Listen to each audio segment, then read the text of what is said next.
Сәлем, менің атым Александра. Бүгін мен сізге терминалмен қалай жұмыс істеу керектігін көрсетемін.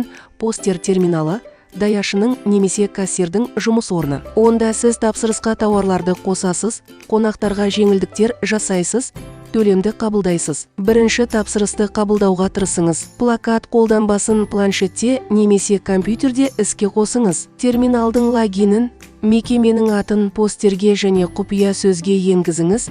Кіру түймесін басыңыз. Әрбір даяшының өзінің бірегей пин-коды бар.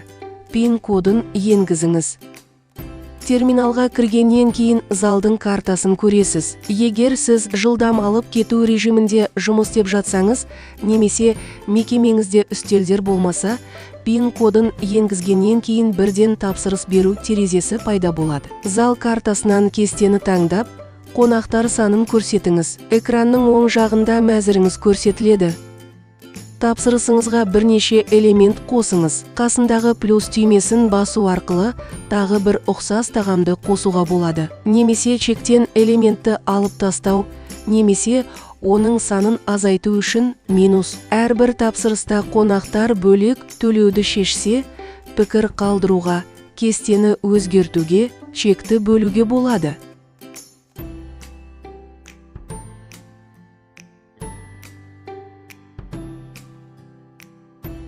Қызмет көрсету пайызын қосыңыз. Бүкіл тапсырысты тазалаңыз. Сонымен қатар тапсырысты басқа даяшыға тапсырыңыз, немесе қонақтар санын өзгертіңіз. Егер қандай да бір науқанның шарттары орындалса, науқан түймесінде хабарландыру пайда болады. Мысалы, 2-ден 4-ке дейін пиццаға тапсырыс бергенде, сізде 1+1 акция болады. Оны қолдану үшін акцияны басыңыз. Тапсырыстың дұрыс толтырылғанына көз жеткізіп, жүгірушілерді ас үйге жіберіңіз. Әр жүгірушіге пікір қалдырып, курс бойынша тағамды біріктіруге болады. Жіберу түймесін басыңыз. Егер сіз қонаққа жеңілдік жасағыңыз келсе, жоғарғы сол жақтағы клиент қойындысына өтіңіз. Тұтынушы базасынан аты, телефон нөмірі немесе картасы бойынша тұтынушыны тауып, қолдану түймесін басыңыз. Енді тексеру қойындысына оралыңыз. Төленетін сома жеңілдікті ескере отырып, автоматты түрде қайта есептелді. Егер сіз қонақты есептегіңіз келсе, чекті басып шығарыңыз.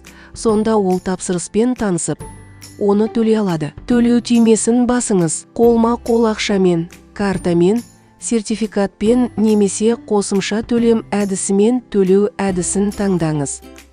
Сіз соманы картамен және қолма-қол ақшамен төлеуге бөле аласыз. Қонақтарды жылдам есептеу үшін сол жақтағы сандық пернетақтаны пайдаланыңыз. Үстел жұмысын аяқтау үшін төлеу түймесін басыңыз. Егер сіз қателессеңіз немесе қонақты мекеме есебінен емдегіңіз келсе, чекті ақысыз жабуға болады. Бұл жағдайда төлемсіз жабу түймесін басып, қонақтың мекеме есебінен кету себебін немесе даяшының қателігін көрсетіңіз. Төлемсіз жабу түймесін басыңыз. Жабық тапсырыстар тарихын чек мұрағатынан көруге болады. Бүгінгі күннің жоғарғы оң жақ бұрышындағы түймесін басып, күнтізбеден күнді таңдаңыз. Сондай-ақ чектерді төлем әдісі бойынша сүзуге болады. Әрбір тапсырыс үшін егжей-тегжейлі оқиғаны қарап, чекті қайта басып шығаруға болады. Егер сіз алып кету үшін жұмыс істеп жатсаңыз, немесе жеткізуді пайдалансаңыз, тапсырыстар қойындысын пайдаланыңыз. Мұнда сіз барлық түрдегі тапсырыстарды бір уақытта қабылдай аласыз